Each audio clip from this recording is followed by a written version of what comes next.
ইতিহাস হ'ব বৰ্তমানৰ ৰবীন্দ্ৰ ভৱন। শীঘ্ৰে হাতুৰিৰ কোপ পৰিব ৰবীন্দ্ৰ ভৱনত। ভাঙি পেলোৱা হ'ব ৰাজ্যিক কলা বিথীকাও। নতুনকৈ নিৰ্মাণ হ'ব ৰবীন্দ্ৰ ভৱন।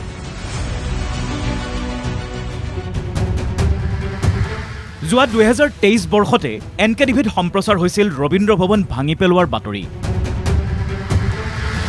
1972 চনতে নিৰ্মাণ কৰা ভৱনটো ভাঙি 5 মহলীয়া অত্যাধুনিক ভৱন নিৰ্মাণ কৰাৰ পৰিকল্পনা কৰিছিল চৰকাৰে। বিশেষকৈ উৰণ সেতু নিৰ্মাণৰ দোহাই দি মেৰামতিৰ পাছতো ৰবীন্দ্ৰ ভৱন ভাঙি পেলোৱাৰ সিদ্ধান্ত লৈছিল ৰজাঘৰে।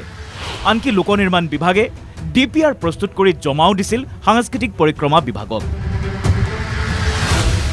কিন্তু প্ৰায় 2 বছৰৰ পাছতো DPR জমা দিয়া নহ'ল দিছপুৰক, যাৰ বাবে আজি পৰ্যন্ত ওলমি ৰ'ল সমগ্ৰ বিষয়। না ৰবীন্দ্ৰ ভৱন ভাঙি পেলোৱা হ'ল, না ৰবীন্দ্ৰ ভৱন জনগণৰ বাবে খুলি দিয়া হ'ল। উল্লেখ্য যে প্ৰথমে প্ৰায় 8,70,00,000 টকাৰে মেৰামতি কৰা হৈছিল ৰবীন্দ্ৰ ভৱন। কিন্তু কিছুদিন চলাৰ পাছত 2022 চনৰ জুন মাহত ৰবীন্দ্ৰ ভৱনত সোমাই পানী। তাৰ পাছত আকৌ বন্ধ কৰি দিয়া হয় ৰবীন্দ্ৰ ভৱন। পুনৰ 60-70 টকাৰে চলে মেৰামতিৰ কাম।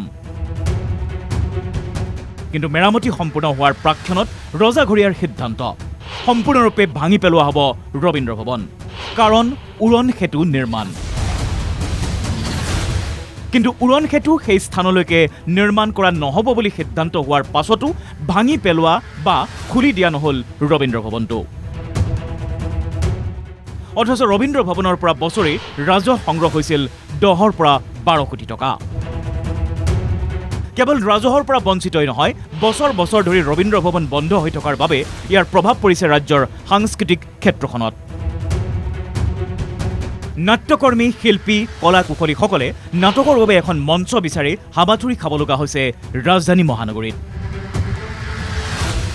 কিন্তু ইয়াৰ পাছতো নিৰ্বিকাৰ ৰাজ্য চৰকাৰ, নিৰ্বিকাৰ সাংস্কৃতিক মহল। ভিডিঅ' জাৰ্নেলিষ্ট সঞ্জয় ৰায়ৰ সৈতে বশিষ্ঠদেৱ ফুকন ৰিপৰ্ট NKTV+।